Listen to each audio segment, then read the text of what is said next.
Hello. So when I tell people I'm a special studies student, when they get over the misconception that I study special education, the response is either confusion or interest.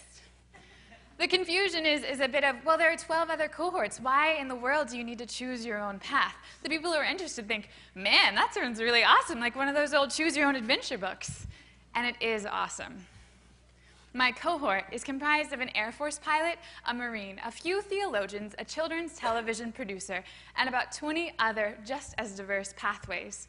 We range from fresh out of college to 30-plus years at top hospitals in the U.S. We are from the U.S., France, Iraq, Australia, England, and more. Each of us has a different story and a different vision. We're all passionate. In fact, we're so passionate that we had the audacity to say to Harvard, you know about all those other cohorts? I kind of want to do my own thing.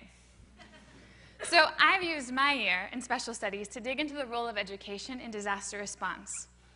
And it's a subject without really any existing degree, and Harvard was enough into my application that they thought, yeah, we'll take this girl on with the rest of this tremendous cohort.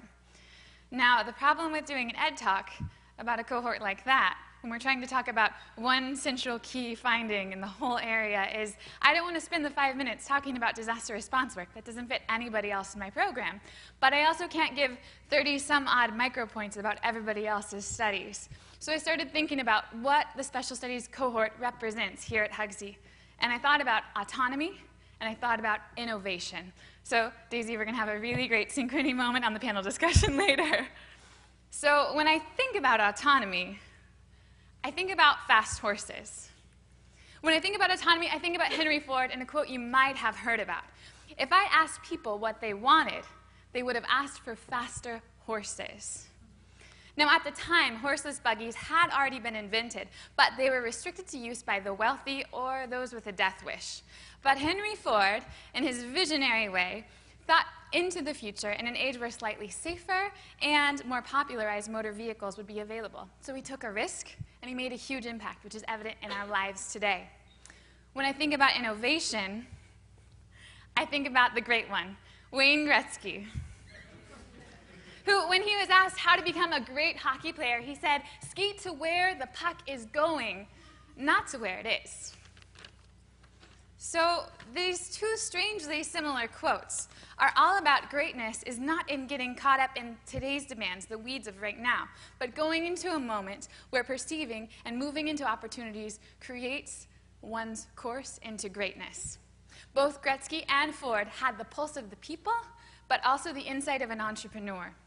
Using the wisdom of these two great men, we can unlock the problems of the education system and solve all the world's problems. Drumroll, what do we need? Okay, so it's not what we really need at all. But what we do need is to leave space for autonomy and innovation. We've all heard the adage about the fish who grows into the size of his fish tank and can't grow anymore.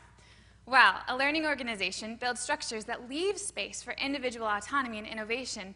I'm talking about, maybe some of you heard of Michael C. and his study on learning organizations.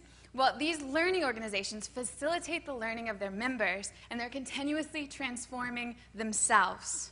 These organizations allow growth, expanding those fish tanks' boundaries as the growth occurs. It's an iterative cycle, and it's an infinite one.